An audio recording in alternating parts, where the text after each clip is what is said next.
Selamat bertemu kembali dengan saya Samuel Limbong pada materi kita yaitu pembelajaran fisika ya, yang dimana pada kesempatan ini kita akan membahas yaitu beda potensial listrik pada medan listrik yang homogen ya. Minggu yang lalu kita sudah bahas itu tentang tegangan listrik, baik itu juga tentang kuat arus ya. Jadi sekarang akan kita lanjutkan materi kita yaitu tentang beda potensial. Akan tetapi khusus untuk medan listrik yang homogen ya. Oke. Dengarkan.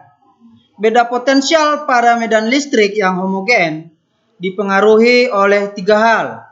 Yang pertama, besar medan listrik itu sendiri. Kemudian yang kedua, besar perpindahan. Dan yang ketiga, besar sudut yang dibentuk antara vektor medan listrik dengan vektor perpindahan.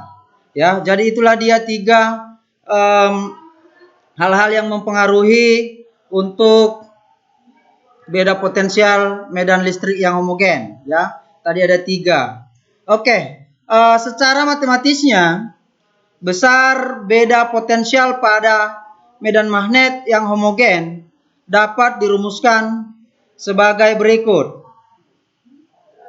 Delta P atau perubahan tegangan ataupun beda potensial sama dengan minus E dikali delta S kosinus alfa ya. Di sini E itu adalah medan listrik dan delta S ini adalah menandakan besar perpindahan dan alfa ini adalah besar sudut yang dibentuk antara vektor medan listrik dengan vektor perpindahan ya. Dengan keterangan delta V itu adalah perubahan beda potensial antara 2 titik yang bermuatan, di mana satuan dari beda potensial itu ataupun tegangan itu adalah volt. Kemudian E adalah kuat medan listrik dalam medan listrik yang homogen. Satuan dari kuat medan listrik itu adalah Newton per Coulomb ya. Ini sudah kita pelajari berulang-ulang ya. Ini hanya mengingatkan kembali. Oke, kemudian yang delta S itu adalah perpindahan. Ya, perpindahan muatan positif untuk menghasilkan beda potensial ya. Jadi satuan dari delta S itu adalah meter. Kemudian alfa adalah sudut apit antara arah medan listrik dengan perpindahan. Ya, jadi demikianlah yang bisa saya sampaikan tentang beda potensial listrik pada medan listrik yang homogen. Oke, di sini ada beberapa sumber dengan tegangan yang sudah ditetapkan. Ya, yang pertama itu adalah petir, sumber petir, yaitu dari awan ke tanah. Tegangannya itu ataupun beda potensialnya di sini sudah ditentukan 10 pangkat 8 volt. Ya, 10 pangkat 8 volt. Itu tegangan dari petir. Kemudian sutet. Ya, itu tegangannya 10 pangkat 6. Berarti 1 mega ya, 1 mega volt, 10 pangkat 6. Kemudian listrik rumah ya. Listrik rumah itu tegangannya itu 100 volt. 100 volt yaitu 10 pangkat 2. Kalau yang untuk baterai mobil itu hanya 12 volt. Ya, itu aki ya. Aki. Kemudian baterai jam ataupun senter ya. Seperti baterai jam seperti baterai ABC ya, yang kira-kira besarnya segini. Mana? Ya, segini. ya. Itu besar tegangannya itu 1,5. Kemudian perubahan potensial pada kulit itu 10 pangkat min 4. Artinya 1 dibagi 10.000. Ya, 1 dibagi 10.000. Hasilnya 0,0004. Ya. Oke, demikianlah penjelasan yang bisa saya jelaskan. Kemudian sebelum kita lanjutkan ke hukum kekekalan energi mekanik, sampai di sini saya harap bisa dipahami, ya, bisa dipahami. Jadi kalau masih belum juga dipahami, silakan diulang-ulangi. Apabila masih ada juga yang belum bisa dipahami, silakan nanti buat pertanyaan kamu tentang materi yang sudah saya jelaskan ini di laporan tugas kamu, ya. Jadi tuliskan di sana apa yang akan menjadi pertanyaan kamu biar saya jawab. Oke? Baik.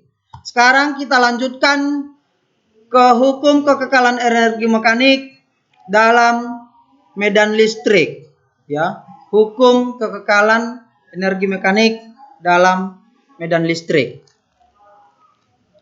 Gerak partikel bermuatan dalam medan listrik juga dapat diselesaikan dengan menggunakan hukum kekekalan energi mekanik. Jika gesekan-gesekan diabaikan dan partikel-partikel bermuatan tidak bekerja gaya lain selain gaya Coulomb, ya. Iya, jadi gesekan-gesekan yang lain diabaikan dan partikel-partikel yang bermuatan pun tidak bekerja selain gaya Coulomb. Maka persamaannya dapat dituliskan sebagai berikut untuk energi mekanik, ya. Energi mekanik 1 sama dengan energi mekanik 2.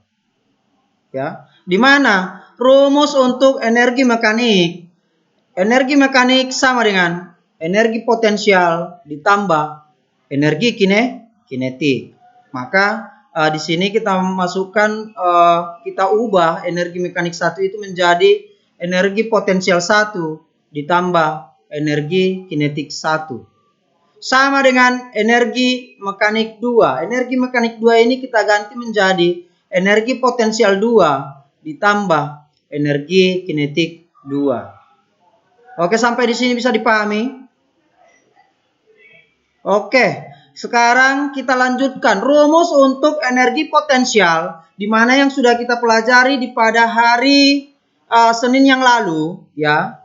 Rumus untuk energi potensial EP sama dengan Q dikali V. Udah?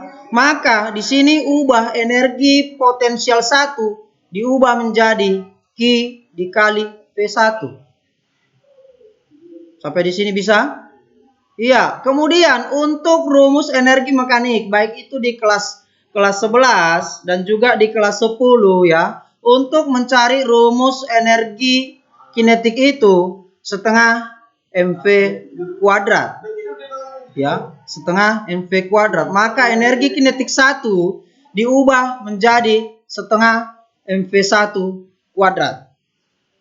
Sama dengan energi potensial 2, berarti Q dikali V2 ditambah energi kinetik kedua, yaitu setengah NV kedua kuadrat, ya.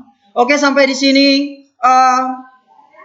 saya harap kamu bisa mengikuti pelajaran yang sudah saya sampaikan, ya. Di sini juga saya sudah buat keterangannya, apa itu energi mekanik 1 itu, apa itu energi mekanik 2, ya. Oke, di sini saya akan bacakan. EM1 sama dengan energi mekanik keadaan awal dengan satuan Joule.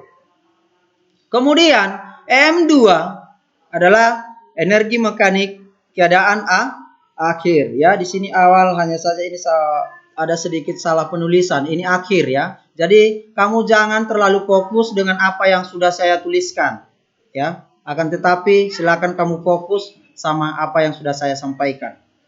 Kemudian energi kinetik 1 itu adalah energi kinetik pada keadaan awal dengan satuan joule. Begitu juga untuk EK2, energi kinetik keadaan akhir.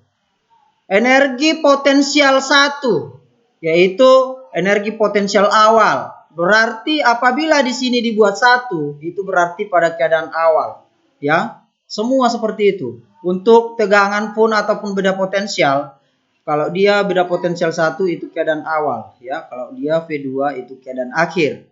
Kemudian begitu juga untuk kecepatan partikelnya. Kalau dia V1 itu adalah kecepatan partikel awal, kalau dia V2 kecepatan partikel akhir. Ya, oke, demikianlah yang bisa saya jelaskan. Jadi tugas kamu adalah yang akan menjadi tugas kamu. Di sini saya sudah menyediakan soal 1. Ya. Jadi silakan dikerjakan soal ini selain dari menulis ringkasan dari apa yang sudah saya jelaskan. Jadi silakan juga ini dikerjakan. Saya tunggu laporan dari hanya yang soal ini saja. Akan tetapi jangan pula nanti kamu tidak tulis penjelasan yang sudah saya jelaskan, ya. Tapi yang kamu kirimkan khusus hanya soal yang satu ini saja sama saya. Oke? Sampai di sini pertemuan kita pada kesempatan ini. Sekian dan terima kasih.